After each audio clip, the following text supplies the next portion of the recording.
Qua Tết Tây là thấy Tết cổ truyền tới rồi các bạn ơi. Nhắc tới Tết là trong đầu mình nghĩ ngay tới mấy món ăn quen quen, thơm thơm, chỉ cần dọn ra bàn là thấy không khí Tết. Hôm nay mình sẽ chia sẻ với các bạn combo 5 món ăn ngày Tết, làm không quá cầu kỳ nhưng bày lên là thấy Tết liền. Mấy món này kết hợp với nhau rất hợp để đãi khách hay ăn trong mấy ngày Tết đều tiện, đều ngon và đặc biệt là càng ăn càng ghiền đó nha. Nhớ ghi lại để nấu cho Tết này nha. Chúng ta cùng nhau làm giò thủ, còn gọi là giò xào, để chuẩn bị đón năm mới thôi các bạn ơi. Đặc biệt không cần khung ép, bao ni lông, thậm chí không cần khéo tay vẫn cho ra những cây giò thủ dẻ ngon, tròn đều hoàn hảo một cách dễ dàng. Nào chúng ta cùng vào bếp để tìm hiểu cách làm này nha.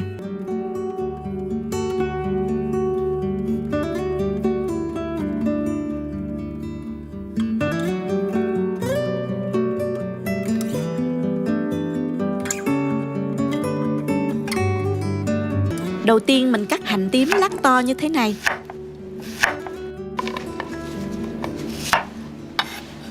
Gừng mình cũng cắt lát luôn để chút mình luộc tai heo ha. Còn hành và tỏi này thì mình sẽ cắt cho vô cối để xay nhuyễn nha các bạn.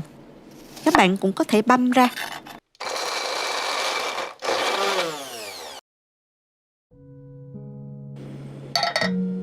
Phần tiêu hạt thì mình cho vô chảo rang sơ, khi nghe mùi thơm là được ha.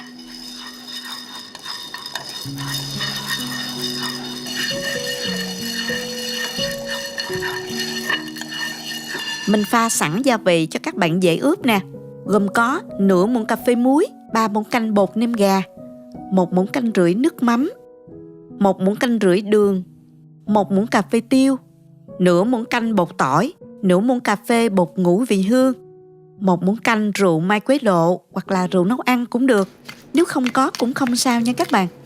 Để cho giò thủ được giòn thì mình sử dụng tai heo. Tai heo ở đây người ta đã cắt lấy phần trên, chỉ còn phần vành tay gân như thế này nè các bạn. Ở Mỹ thì mình chỉ mua được vậy thôi à. Ở Việt Nam các bạn dễ tìm mua tai heo ngon ha. Ở đây mình cũng không mua được mũi heo luôn. Vì thế nên mình đã sử dụng thêm phần thịt bắp giò trên để có thêm phần da, tăng thêm độ kết dính cho giò thủ. Các bạn có thể thay thế bằng thịt nạc dăm hoặc lưỡi heo, thêm một ít da heo nữa là được ha. Phần lỗ tai heo và phần thịt này mình đã rửa sạch với muối và giấm pha loãng. Bây giờ mình sẽ lóc cái bắp giò này ra.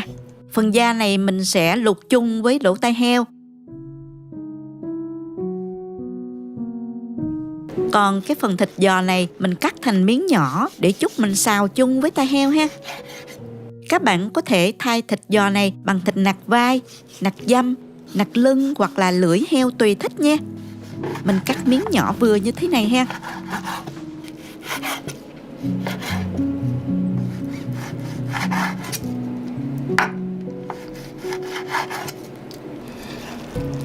Cắt xong thì mình cho hết vào tô để ướp luôn nè. Cho vào 1/3 lượng gia vị đã trộn sẵn lúc nãy đó, rồi mình dùng tay trộn đều.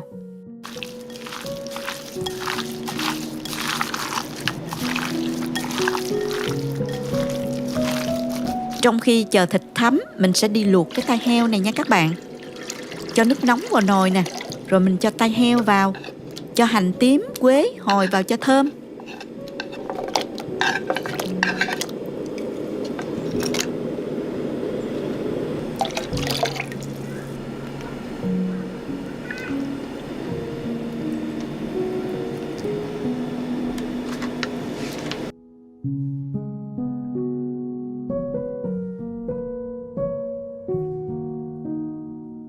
Khi nước sôi mạnh, các bạn hớt bọt cho sạch ha.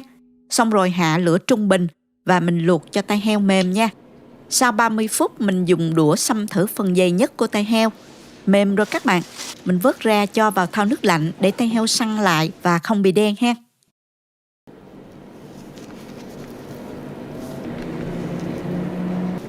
Phần tai heo đã nguội bớt, mình cắt ra luôn ha.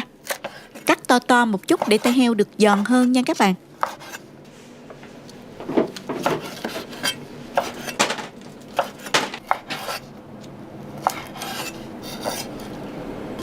Cắt xong thì mình cho qua thố để ướp luôn nè.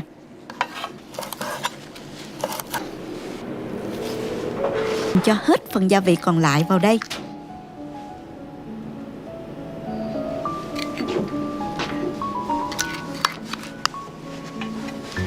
Dùng tay bóp đều cho tay heo ngấm. Như vậy khi xào sẽ ngon hơn nha.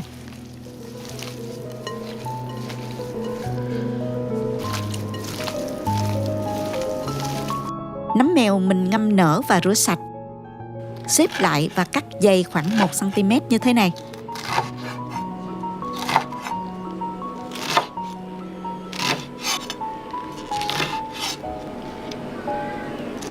Bây giờ mình chuẩn bị để xào giò nha các bạn. Cho vào chảo 3 muỗng canh dầu. Cho hành tỏi xay vào phi lên cho thơm.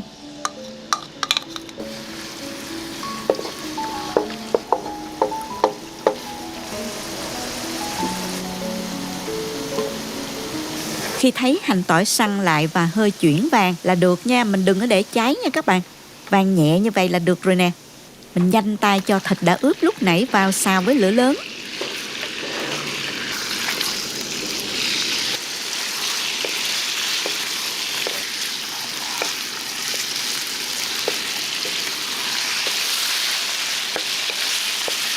Xào cho đến khi thịt săn lại và vừa chín tới thì mình tiếp tục cho tai heo vào.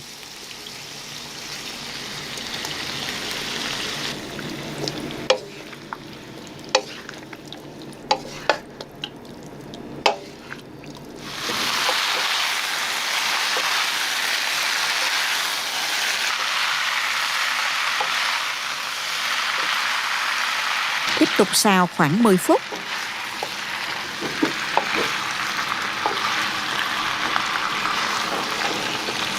Lúc này cho vào hơn nửa chén nước và tiếp tục xào đều.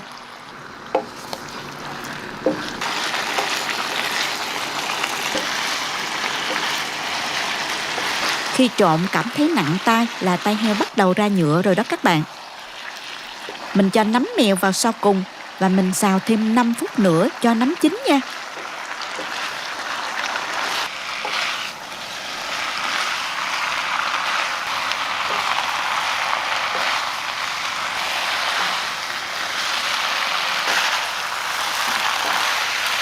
Xong rồi mình tắt bếp và cho thêm 1 muỗng cà phê bột tỏi, nửa muỗng cà phê tiêu xay và tiêu hạt mình cho vào luôn ha.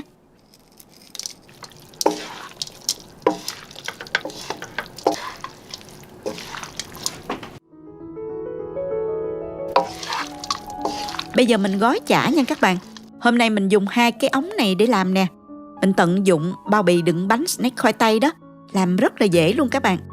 Bên trong ống này có một lớp giấy nhôm nên mình không phải lót thêm màng bọc thực phẩm nữa. Rất tiện và còn vệ sinh nữa các bạn. Các bạn dùng bao bì nào cũng được nha, vuông hoặc tròn đều được, miễn sao có độ cứng là được à, bảo đảm sạch sẽ nữa nha. Bây giờ mình dồn một ít vào nè. Sau đó mình dùng cái chày này ép xuống, rồi lại dồn tiếp, rồi nén cho dẻ ha.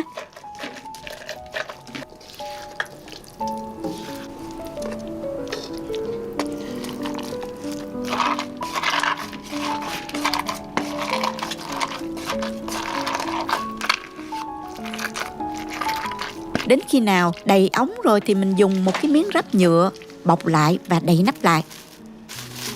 Mình tiếp tục dồn ống thứ hai. Nhưng mà không đủ chả, ống này chưa đầy thì các bạn cho vào bên trong miếng ráp nhựa. Sau đó dùng giấy bếp vo lại cho vào đầy ống rồi mình ép xuống và đậy nắp lại.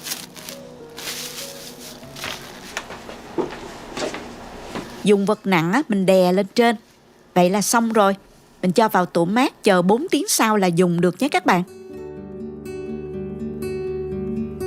Năm nay mời các bạn cùng mình vào bếp để kho một nồi thịt kho tàu ngon tuyệt, mềm rụt và chuẩn vị nhất có thể nha. Chúc các bạn một mùa xuân ấm áp tròn đầy cùng gia đình thân yêu nhé.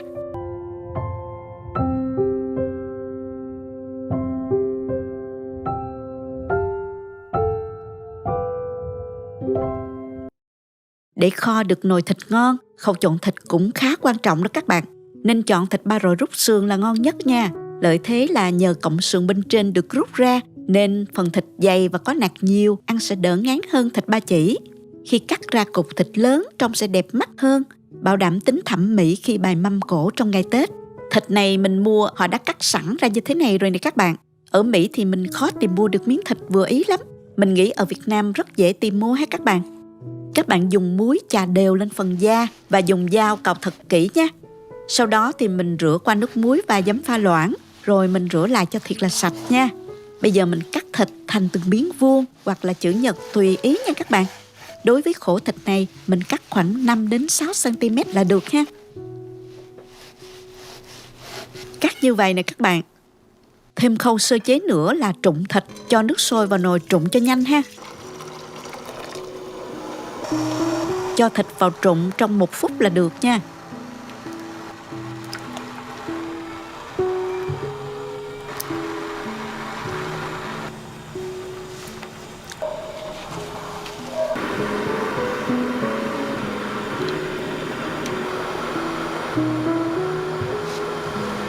Khi thịt bắt đầu sôi trở lại thì mình tắt bếp, vớt thịt ra, đem đi rửa lại một lần nữa và để cho ráo nước.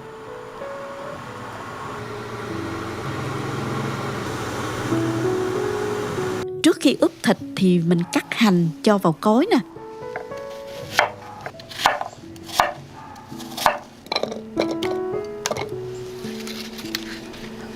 Rồi đến tỏi và khoảng 7 trái ớt tươi. Mình đã lấy hạt ra cho đỡ cay rồi đó. Lượng ớt mình cho vô không hề bị cay đâu nha các bạn, yên tâm nha. Nếu có ớt sừng loại cay ít thì các bạn dùng nha. Cho vô một chút nước cho dễ xay ha. Mình xay nhuyễn tất cả. Sau đó dùng rây hoặc là vải lược để vắt lấy phần nước. Nếu mình ướp luôn xác vào cũng được, nhưng nước kho sẽ bị đục không ngon nha các bạn. Còn xác này thì các bạn dùng để sử dụng cho món ăn khác ha. Thịt bây giờ cũng đã ráo nước rồi thì mình cho qua thố để ướp luôn nè. Với lượng thịt là 1,5 kg, mình sẽ ướp vào đây nửa muỗng canh muối khoảng 10 g. Mình dùng muối hồng nha các bạn. 2 muỗng canh đường 30 g. 1 muỗng canh nước màu đường. Nước màu này nhà làm nên không quá đậm và không bị đắng đâu. Mình có để link bên dưới phần mô tả, bạn nào cần thì vào tham khảo nha. 4 muỗng canh nước mắm.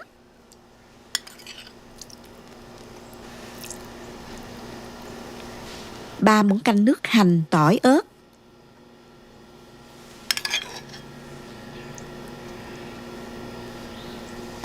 Mình bao tay vào trộn và massage đều để thịt dễ ngấm gia vị nha.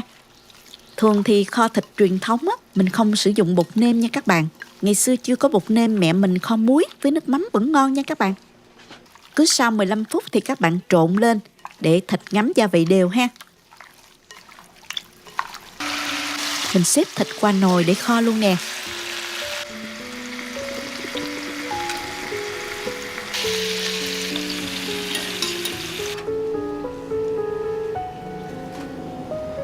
Còn nước ướp thịt thì mình đun sôi và cho vào nồi thịt luôn.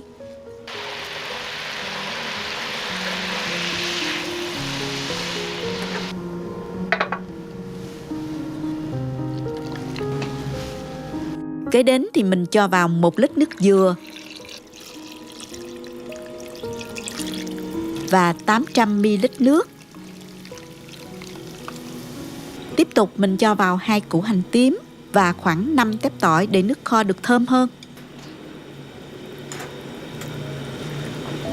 Mở lửa lớn cho nước nhanh sôi rồi mình hớt bọt cho sạch ha.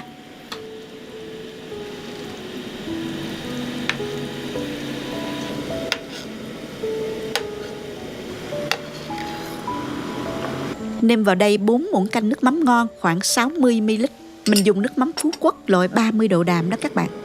Sau đó mình dùng một chiếc đũa gác lên thành nồi, đậy nắp hở như vậy, giúp nồi thịt không thoát hơi nước quá nhiều, nước thịt trong và thịt cũng nhanh mềm hơn. Đồng thời những miếng thịt nổi lên trên mặt sẽ không bị đen nha. Các bạn cũng có thể dùng lá chuối hoặc là giấy nến đậy lên mặt thịt cũng được luôn. Mình hạ lửa dưới mức trung bình và ninh cho thịt mềm. Sau 1 tiếng thì mình vớt hành tím và tỏi bỏ ra.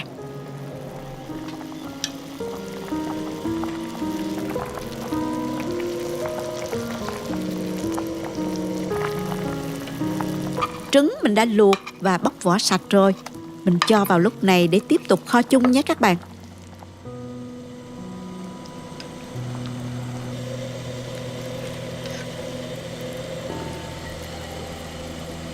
Thêm sau 30 phút nữa, thịt cũng đã mềm và trứng cũng đã thấm. Mình thử nước kho. theo mình rất là vừa. Tuy nhiên các bạn có thể điều chỉnh theo khẩu vị gia đình các bạn nhé. Lượng nước kho còn lại trong nồi khoảng một nửa lượng nước ban đầu là được. Mình tắt bếp luôn. Chỉ sau 1 giờ 30 phút mình đã có được nồi thịt kho ngon lành cho cả nhà rồi các bạn. Mình dùng nồi gang trắng men nên nhanh mềm hơn là nồi bình thường. Nếu dùng nồi bình thường các bạn nên thêm thời gian kho ha. Nó mềm như ý là được nha các bạn. Chúng ta sẽ làm món chả giò nghe. Những cuốn chả vàng rượm, giòn tan, nhân thấm vị, vừa ngon, vừa dễ ăn và lại rất tiện khi dùng. Bạn sẽ làm được chả giò thơm ngon, giòn lâu mà không cần bận tâm đến bí quyết đặc biệt nào cả. Nào chúng ta cùng bắt đầu làm ngay thôi.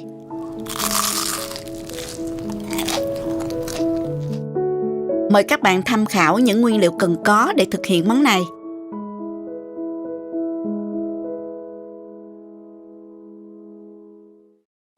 Đầu tiên mình sẽ rửa thịt với muối, với giấm thật là sạch để ráo nước. Có thể dùng khăn sạch thấm lại thật là khô. Rồi cắt thịt nhỏ ra. Bây giờ mình cho vào máy xay nhuyễn thịt ha. Máy này là máy nhồi bột. Mình lắp thêm dụng cụ xay thịt vào, xay rất tiện. Các bạn mua thịt xay sẵn cũng được ha. Nếu không thì các bạn có thể băm thịt nhuyễn.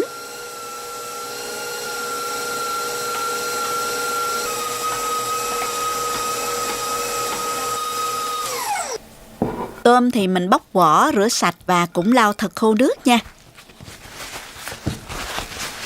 Mình cho tôm vào máy xay luôn cho tiện nè.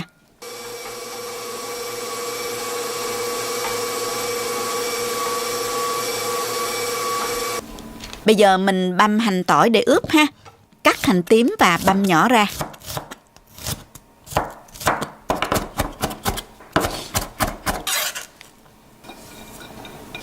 Tỏi mình cũng cắt nhỏ và băm tương tự như vậy luôn hết các bạn. Phần hành lá này mình sắc nhuyễn để lát nữa ướp cùng cho thơm ha. Nấm mèo này thì mình đã ngâm nở và rửa sạch. Mình sắc ra như vậy, không sắc nhỏ quá để khi ăn giòn hơn đó các bạn. Bún tàu này thì mình ngâm nước khoảng 3 phút. Không ngâm quá lâu nha, để khi trộn vào nhân á, bún tàu sẽ hút thêm nước để nở, giúp chả không bị quá ướt. Như vậy chả sẽ giòn hơn đó. Sau khi ngâm xong thì mình cắt khúc bún tàu ra khoảng 2 đến 3 cm. Tiếp theo bạn bắt chảo lên bếp và cho 2 muỗng canh dầu vào. Cho hành tím và tỏi băm vào phi lên cho thơm. Hành tím và tỏi được phi thơm như vậy, khi ướp sẽ giúp thịt thơm hơn rất nhiều đó các bạn.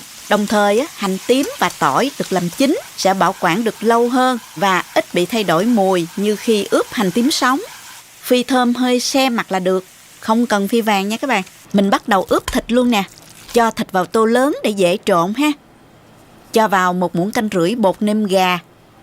Các bạn có thể thay thế bằng hạt nêm từ xương ống cũng được. 1 muỗng canh rưỡi đường. 1 muỗng cà phê muối. 1 muỗng cà phê tiêu.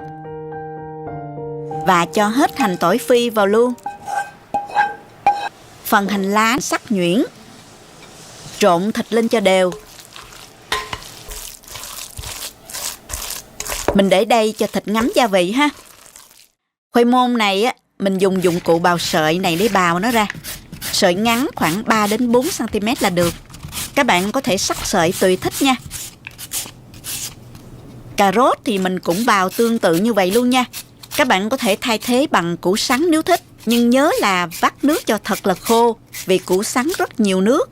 Bào xong hết rồi, mình trải ra tràn hoặc mâm, hong quạt cho rau củ khô một chút rồi mới trộn nhân nha. Hạn chế nước trong nhân giúp chả giò giòn lâu đó các bạn. Mình hong quạt khoảng 30 phút là được. Giờ thịt cũng đã thấm gia vị. Mình cho vào đây nè, khoai môn, cà rốt, rồi đến nấm mèo, bún tàu. Mình bao tay lại trộn lên cho nhân nó thật là đều nha.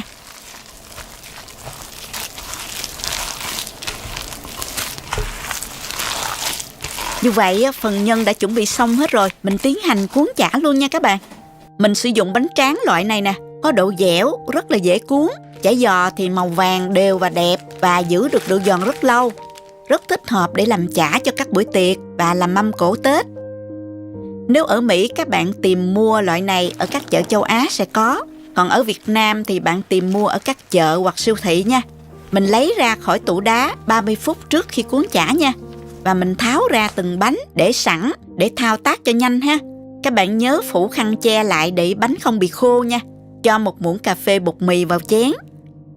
Thêm 2 muỗng canh nước, khuấy đều lên để làm chất kết dính. Lát nữa mình dán mí chả ha. Các bạn có thể sử dụng trứng dán cũng được ha. Mình cuốn theo chiều góc nhọn nha. Mình trải miếng bánh xuống và múc một muỗng nhân cho vào, can ra cho đều. Xếp góc lại và xếp gập 2 đầu cho đều nhau. Xong rồi cuộn lại.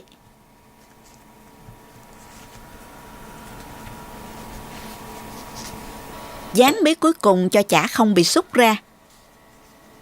Và mình cứ tiếp tục cuộn chả ha.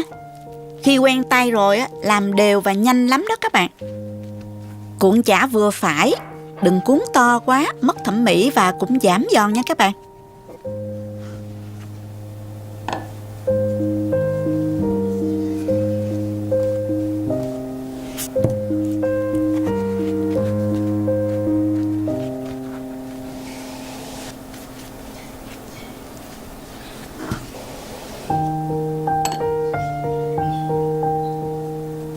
Mình làm xong rồi nè. Mình sẽ cho vào ngăn mát tủ lạnh để chả được ráo. Chiên sẽ giòn hơn nha. Nếu gấp thì các bạn để ít nhất là 30 phút hoặc từ 3 đến 6 tiếng, tùy theo các bạn ha. Không để chả chồng lên nhau quá dày và không được bọc ráp nha, để bề mặt các cuộn chả dễ khô hen. Công đoạn cuối là chiên chả và thưởng thức thôi. Cho dầu vào chảo nhiều một chút để đủ ngập chả nha các bạn. Chờ cho dầu nóng khoảng 150 độ C, hoặc thử đầu đũa thấy sôi mạnh xung quanh đũa là được. Từ từ cho chả vào chiên. Lúc này để mức lửa vừa. Khi thấy chả vàng đều á, mình tăng lửa lên trên mức trung bình một chút, cho dầu sôi mạnh hơn để chả không ngậm dầu, và nhanh tay gấp chả ra. Nhớ lót giấy thấm dầu để hút bớt lượng dầu trong chả ha. Nếu chiên với số lượng nhiều á, các bạn có thể dùng chảo to, lượng chả cho vô từng mẻ cùng thời gian và trộn đều trong quá trình chiên. Dùng vợt vớt cho nhanh ha. Với lượng thịt và rau củ trong công thức của mình cuốn được 50 cuốn. Sau khi chiên xong, mình để nguội một chút cho chả giòn hơn nha. Các bạn vớt chả ra xong hết. Sau đó dựng đứng chả lên, đừng xếp chồng lên nhau trong lúc cho nguội. Như vậy hơi nóng kèm theo hơi nước bốc ra sẽ bị hấp hơi lại, làm các cuộn chả bị mềm đó. Nếu làm số lượng nhiều, các bạn có thể bảo quản lâu, ăn dần rất tiện mà chất lượng vẫn giữ nguyên. Sau khi đã để chả vào ngăn mát cho khô bề mặt á, các bạn lấy chả ra. Sau đó xếp vào hộp đựng, đậy kín nắp và cho vào tủ đông. Với cách làm này á, thì khi giữ đông chả không bị dính vào nhau, không cần phải áo bột hay là dầu gì cả. Khi cần dùng, các bạn chỉ cần lấy ra trước 30 phút hoặc quay trong lò vi sóng khoảng 1 phút trước khi chiên là được. Cùng nhau nấu một nồi canh khổ qua thiệt là ngon để chuẩn bị ăn Tết nha các bạn ơi. Cách nấu này của mình không chỉ giúp các bạn dễ dàng nấu được nồi canh khổ qua thơm ngon, chuẩn vị, mà còn giúp bạn có thể tự mình thay đổi độ đắng theo như ý.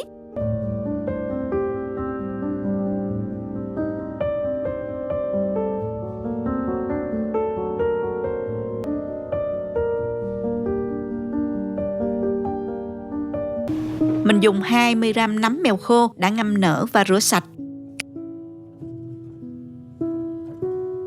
Cắt nhỏ ra như thế này ha.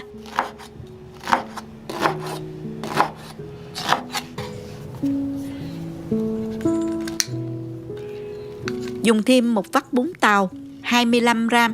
Mình nhúng nhanh qua nước để cho dễ cắt chứ không cần ngâm nước nha các bạn. Cắt khúc khoảng 2,5cm là được.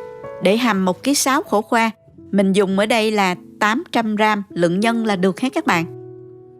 Lượng thịt sẽ bằng 1/2 lượng khổ qua ha. Cứ như vậy mà các bạn lượng nha. Cho vào thố 500g thịt heo xay. Và mình thêm 300g tôm xay để tăng thêm độ kết dính cho nhân. Mình ướp vào đây 1 muỗng canh rưỡi hành tỏi xay, 1 muỗng canh bột nêm, nửa muỗng canh đường, nửa muỗng cà phê tiêu, 1 muỗng cà phê bột ngọt, nửa muỗng canh nước mắm. Nấm mèo và bún tàu các bạn cho vô luôn.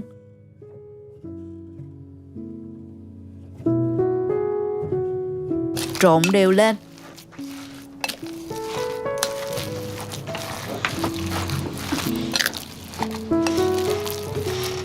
Mình bao tay lại trộn cho thật là đều ha các bạn. Mình dùng thịt xay có khoảng 30% mỡ heo. Nếu các bạn dùng nạc nhiều thì có thể thêm mỡ vào cho phần nhân không bị khô ha. Các bạn có thể thay tôm bằng cá thắt lát hoặc là giò sống cũng được ha. Phần nhân thì các bạn dùng tùy theo ý thích nha.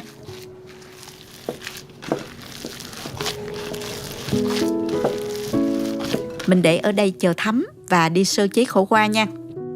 Khổ qua này trái to như thế này. Hôm nay mình mua cũng không được tươi lắm các bạn. Nhưng không sao, mình hầm vẫn ngon. Các bạn mua được khổ qua tươi sẽ ngon hơn nữa nha. Mùa đông bên mình rau củ không được phong phú lắm. Có gì thì mình dùng đó nha các bạn. Mình cắt khổ qua thành khúc độ dài từ 5 đến 6 cm.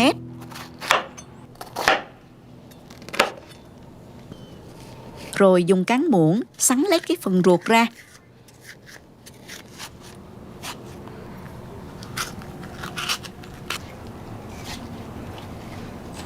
Cạo kỹ phần trắng bên trong giúp dễ bám nhân và cũng giảm đi độ đắng nữa.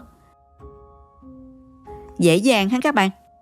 Bây giờ mình đem rửa sạch, sau đó cho nước vào nồi để trụng khổ qua nè. Khi nước sôi thì mình lần lượt cho khổ qua vào trụng sơ.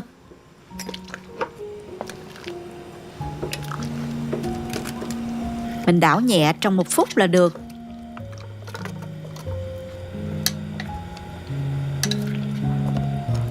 Sau đó vớt ra rổ cho ráo nước.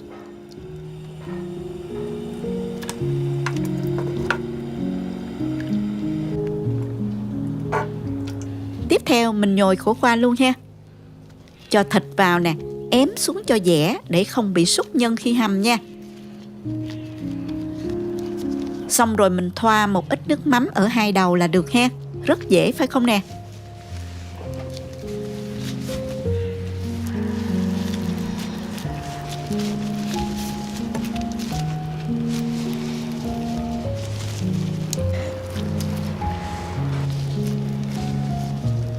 Bây giờ mình đi hầm ổ qua nha. Cho vào nồi 1 lít nước dừa và 1 lít 3 nước lạnh. Nước dừa sẽ giúp cho nước hầm mình ngọt hơn, đồng thời giảm vị đắng của khổ qua nữa đó các bạn.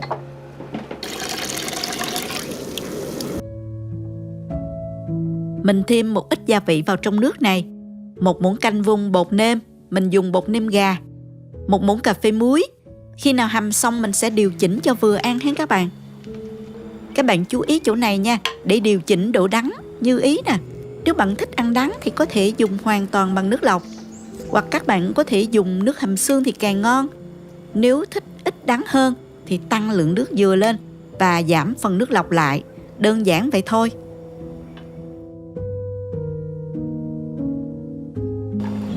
Nước canh sôi rồi thì mình cho thêm vào 5 trái ớt và 2 củ hành tím cho nước canh thơm hơn nha.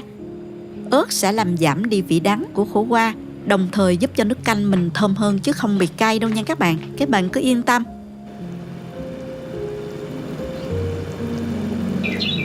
Khi canh sôi mạnh thì các bạn giảm lửa dưới mức trung bình và mình hầm, không cần đậy nắp đâu nha.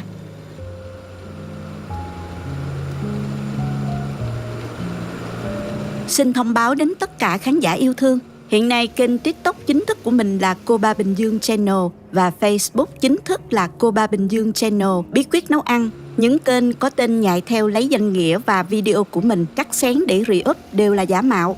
Mong các bạn hết sức chú ý khi follow TikTok và Facebook Cô Ba Bình Dương. Xin chân thành cảm ơn.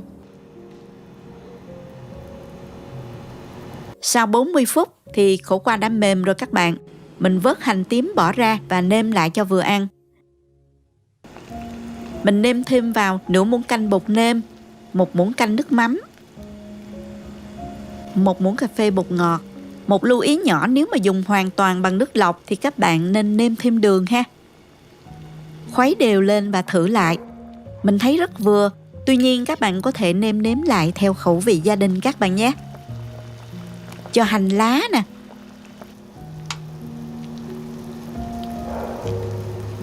Mình tắt bếp rồi rắc tiêu nữa cho thơm. Vậy là hoàn thành rồi các bạn, rất dễ phải không nè?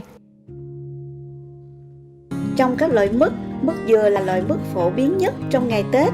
Trên mâm mứt ngày Tết hầu như luôn có mặt mứt dừa. Mứt dừa của mình làm xong nè, rất trắng, có độ dẻo, vị ngọt thanh, béo béo. Giờ thì có thêm sữa tươi thơm lắm.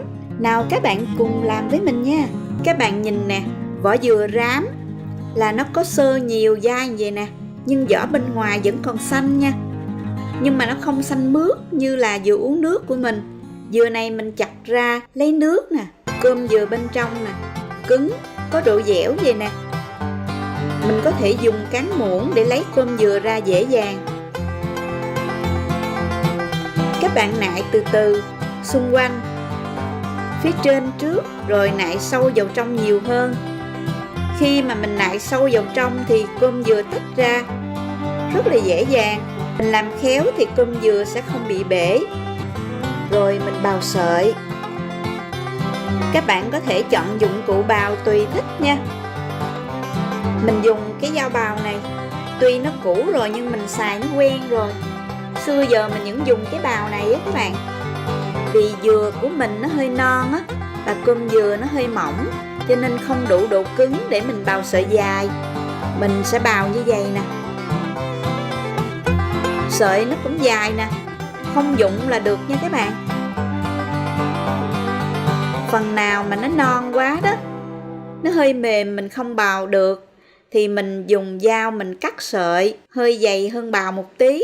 Khi mà bào các bạn nhớ chuẩn bị sẵn một cái thau nước, cho vào một thìa cà phê muối nè, và nặn vô nửa quả chanh nha. Mình bào đến đâu thì mình ngâm vô đến đó, giúp cho dừa trắng. Lưu ý là lượng chanh mình cũng ít thôi, nhiều quá thì nó sẽ làm cho dừa bị cứng á. Xong rồi mình sẽ ngâm ở đây khoảng 30 phút. Rồi sau đó mình sẽ rửa lại nhiều lần cho dừa sạch và ra hết chất dầu trong dừa đó mấy bạn. Mình rửa nhiều nước, khi nào mà mình thấy nước trong lại mới được. Mình rửa 7 tấm nước luôn á.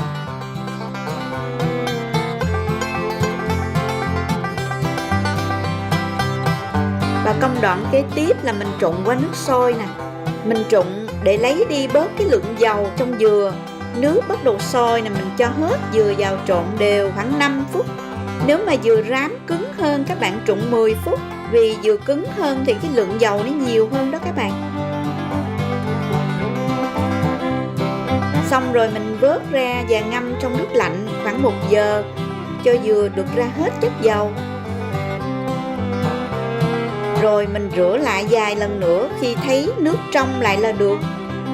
Bây giờ dừa mình đã sạch sẽ rồi, mình vớt ra và để ráo nha. Rồi các bạn cho đường vào ngâm từ 8 đến 10 tiếng hoặc ngâm qua đêm cũng được. Liều lượng là cứ 1 kg dừa mình bào sợi rồi đó, là 500 g đường. Mình sẽ cho vô 1 lít dừa, 1 lít đường nha các bạn. Mình đã ngâm qua đêm nè. Các bạn thấy cái cọng dừa không? Nó hút nước đường, đường nó tan ra và cái cọng dừa mình nó trong như vậy nè.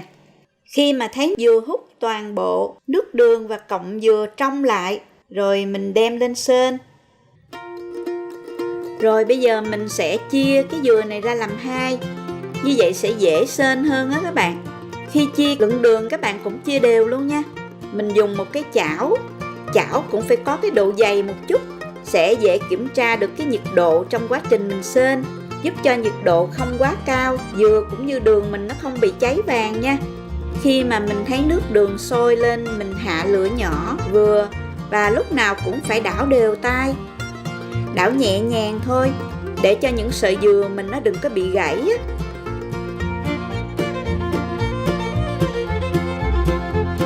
Mình cứ tiếp tục đảo. Khi thấy nước đường cạn dần, nó cạn như vậy nè, rồi mình bắt đầu cho 100 ml sữa tươi vào luôn. Sữa tươi thì các bạn sử dụng có đường hoặc không đường cũng được nha. Các bạn nào thích ăn vani mình cho vào lúc này luôn.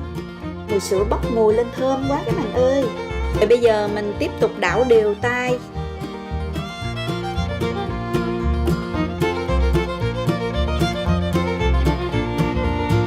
Lúc này thì mình vặn lửa nhỏ hơn một chút xíu, rồi đường bắt đầu khô dần.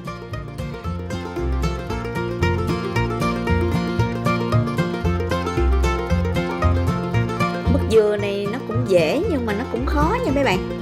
Những cái điểm mà sai các bạn hay gặp phải nè, nên mình sẽ nói sơ qua những cái ý này các bạn tham khảo nha. Mứt dừa của mình bị vàng nè, do là không sơ chế dừa kỹ trước khi mình sên, không đảo đều tay nè, hoặc lửa quá lớn.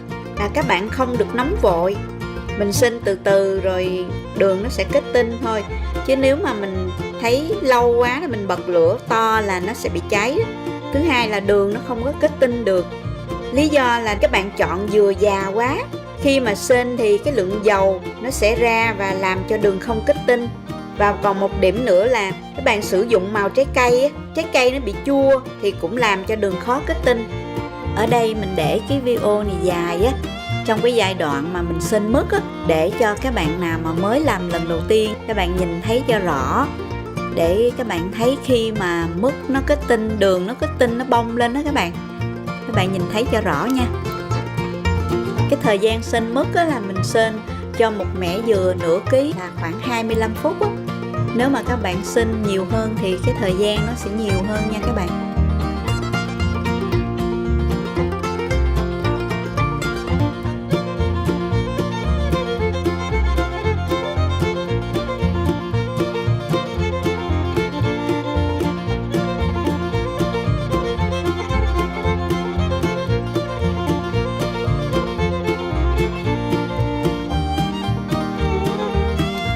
Khi thấy đường kết tinh và mứt dừa mình sẽ bong lên, lúc đó mình tắt bếp liền và mình cũng phải đảo đều tay thêm một chút nữa cho cái dừa mình nó có độ khô hẳn.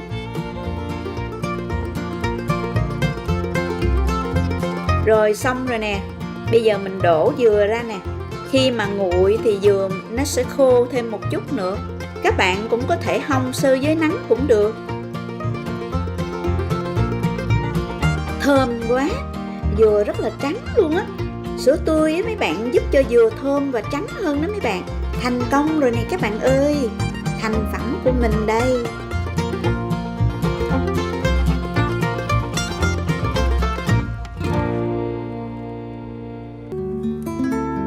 Sau 4 tiếng mình lấy thành phẩm ra cho các bạn xem nè.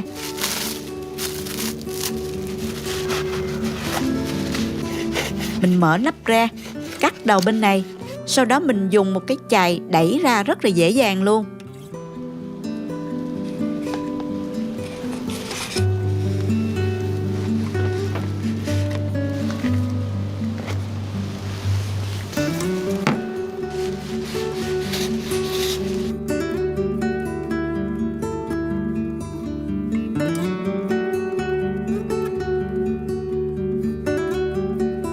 Mình cắt khoanh ra, các bạn nhìn khoanh giò dẻ chắc không thua gì gói bằng bọc thực phẩm hoặc là lá chuối. Cây giò có hình trụ tròn hoàn hảo luôn. Thấy dễ không các bạn?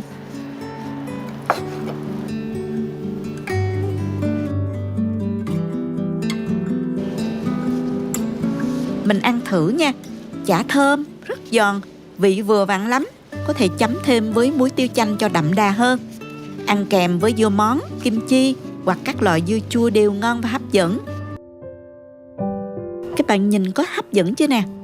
Thịt mềm nhưng không bị rã, vẫn còn nguyên khối. Màu nâu đỏ đẹp mắt, không bị đen.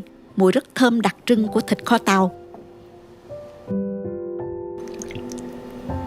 Vị mặn ngọt vừa vặn lắm các bạn. Thịt kho tàu ngày Tết thường ăn với cơm, với bánh tét, bánh chưng đều hấp dẫn. Nước thịt kho dùng để chấm với dưa giá, cải chua, rau sống, bánh tráng rất ngon, không bao giờ ngán luôn nha. Ngày xưa chưa có tủ lạnh, mẹ mình thường bảo quản bằng cách hâm lại mỗi ngày.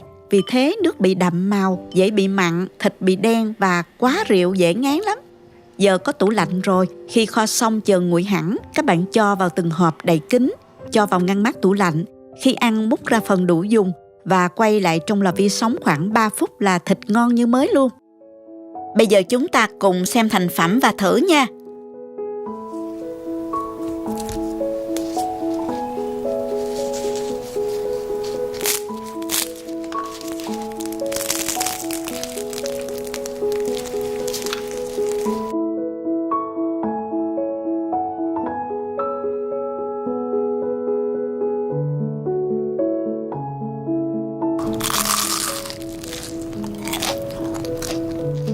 chả giòn rụm luôn, thơm và ngọt từ rau củ, vị vừa ăn mà có thể dùng không cũng ngon. Làm cách này chả giòn rất lâu nha. Chỉ cần bạn chú ý vài điểm lúc làm như trong video này thì chắc chắn bạn sẽ có ngay mẻ chả giò ngon giòn rồi. Chấm thêm chút nước mắm chua ngọt càng thêm hấp dẫn. Chả giò có thể ăn kèm với xà lách, dưa leo, rau sống đủ loại thì ngon quên thôi luôn các bạn ơi. Múc canh ra tô.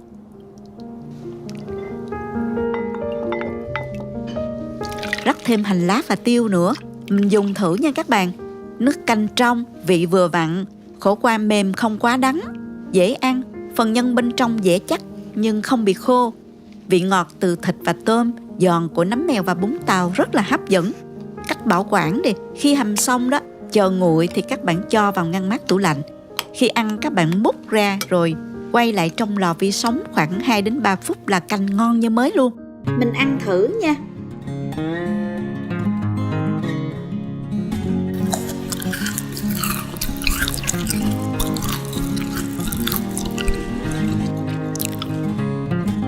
Mứt dừa mình dẻo nè, hơi giòn sật sật, nhai rất là thích, cứ muốn nhai hoài. Vị ngọt thanh nè, nhai thêm vài miếng nữa thì mình cảm thấy là hơi béo béo. Thơm mùi dừa và mùi thơm của sữa tươi nữa, ngon lắm các bạn ơi. Tự tay mình làm nên khi ăn mình cảm thấy an toàn sức khỏe nữa. Mình chúc các bạn làm thành công. Nếu thích video các bạn nhớ bấm like, đăng ký ủng hộ kênh của Ba Bình Dương. Nhớ chia sẻ với bạn bè, làm ăn Tết cho vui nha. Cảm ơn mọi người đã xem và ủng hộ kênh của Ba Bình Dương. Chúc sức khỏe đến mọi người và chào tạm biệt.